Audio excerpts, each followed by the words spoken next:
Hey, Solar Bears fans, Jesse Liebman here once again, bringing you another virtual signing announcement. I'm joined today by forward Taylor Cammarata, who was originally acquired in mid-January in a three-team trade with Idaho and Maine. Down the stretch of the regular season, Taylor was able to produce the third most points of any player on the team. Now preparing to head into year two, a full season with Orlando. Taylor, how have you been these last several months? What has life been like for you back home in Minnesota?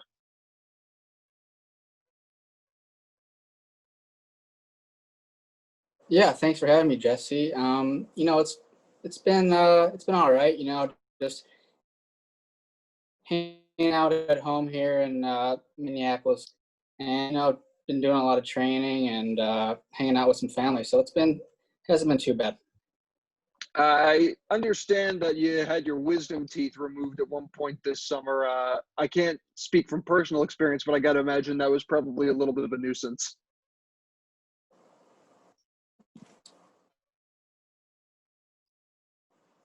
Yeah, it was actually. That was the first time I ever went under for like a process, but it was obviously not a fun recovery, and you never realize how much your teeth can hurt you. So I'm glad to get those out so I can actually breathe a little bit now. Now, for you, walk us through last season. I'd say it was probably a pretty memorable one for you after joining Orlando. You had noticeably a few clutch goal moments for you in your time with the Solar Bears.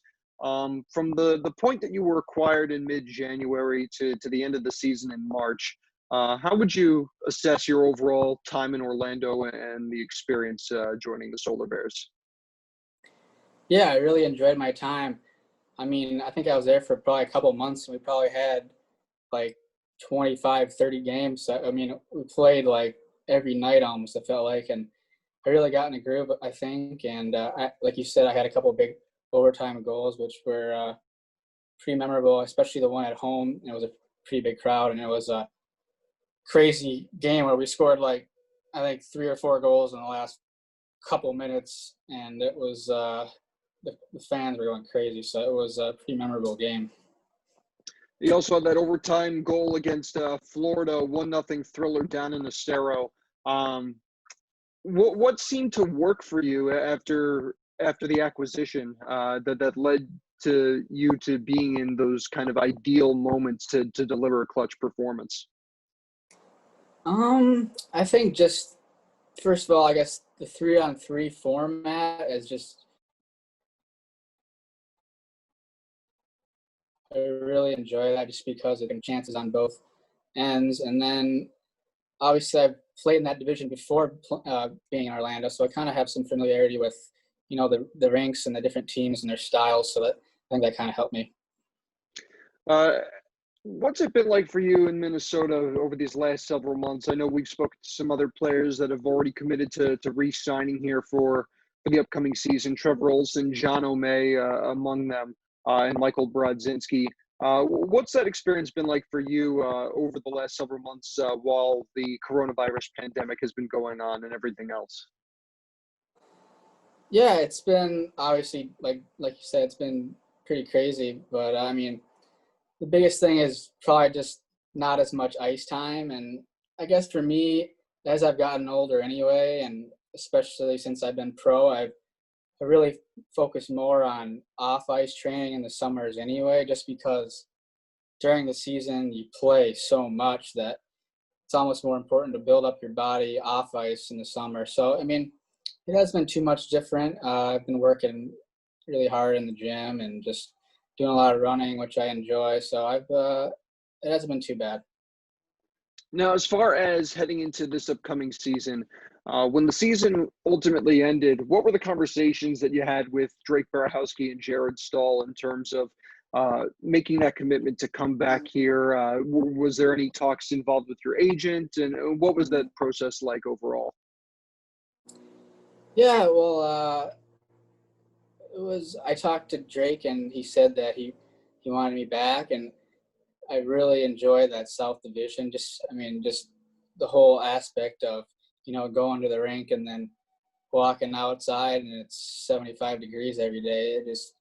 It's really enjoyable, and then just being treated really well down there in Orlando, and living and playing in a big city is pretty cool. So I really wanted to come back.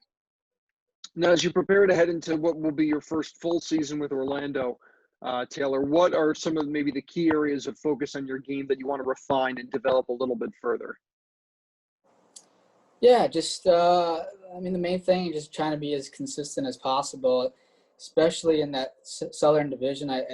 There's usually a lot of close, low-scoring games, and just bearing down and trying to be as reliable and consistent. You talk about consistency on a personal level, but the one thing that kind of stands out to me as we prepare to head into the 2020-21 season is the roster consistency from last year.